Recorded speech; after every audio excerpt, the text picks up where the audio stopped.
Moment of death. The journey begins the moment a person takes their last breath. The angel of death, known as Malak al-Maut, is sent by Allah to extract the soul. For the righteous, this process is described as peaceful and gentle, akin to water flowing smoothly from a pitcher. The angels surrounding the soul radiate light, and their presence brings a sense of calm. However, for the sinful and disobedient, the process is much more terrifying. The soul clings to the body, and its removal feels like dragging thorns through wet wool, tearing and painful. The angels around them appear dark and stern, filling the soul with fear. This moment is vividly depicted in the Quran.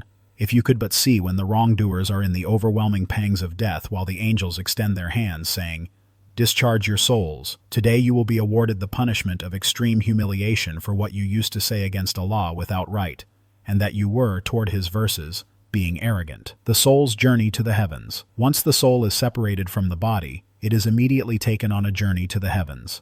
The righteous soul is accompanied by noble angels who carry it with care, wrapped in a fragrant shroud.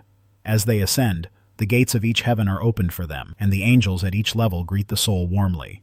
The Prophet Muhammad, peace be upon him, described this: "The soul of a believer is taken up, and every group of angels it passes asks, 'Who is this good soul?' They are told, 'It is so-and-so, the son of so-and-so,' using the best names they were known by in this world."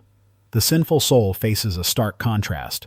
Dark, terrifying angels accompany it, and when it tries to ascend, the gates of heaven remain closed. The angels call it by the worst of names, and it is cast back down to the earth. Allah mentions this in the Quran. Indeed, those who deny our signs and are arrogant toward them, the gates of heaven will not be opened for them, nor will they enter paradise until a camel enters into the eye of a needle. The Barzakh, the barrier. After the journey to the heavens, the soul enters Barzakh, the barrier between the world of the living and the hereafter. This phase is a waiting period where the soul remains until the day of resurrection. For the righteous, this period is filled with blessings. Their grave becomes a garden from the gardens of paradise. They see their place in Jannah and are filled with peace and joy, longing for the day of judgment to arrive. Click the card button to watch detailed video on every level of paradise. The Prophet, peace be upon him, said, "When a believer is placed in the grave, they see their place in paradise and say, 'O Lord, hasten the hour, so I may return to my family and my wealth.'" The sinful soul, however, experiences the opposite. Their grave becomes a pit from the pits of hell, constricting them and causing immense suffering. A window to hell is opened for them, and they are shown their place in it, filling them with dread and regret. Shout out to these amazing supporters on Patreon. You can join this list and support the channel by clicking the link in the description. The questioning in the grave. During Barzakh, two angels, Munkar and Nakir, visit the soul to ask three critical questions. 1. Who is your Lord? 2. What is your religion? 3. Who is your prophet? The righteous soul, confident in its faith, answers easily, earning peace and comfort. Their grave expands as far as the eye can see, and they are promised a place in paradise. The sinful soul, however, struggles to answer. Their inability reflects their lack of faith and deeds in the worldly life. The punishment in the grave intensifies, and they remain in a state of fear and torment. The soul's experience in Barzakh. The time spent in Barzakh is vastly different for each soul. The righteous soul experiences companionship from their good deeds, which appear in the form of a kind and comforting presence. They are shielded from the horrors of the grave and are given glad tidings of eternal bliss. The sinful soul, on the other hand, is tormented by their bad deeds, which take on a frightening form. They face the consequences of their actions, and their punishment serves as a reminder of what awaits them, the day of judgment.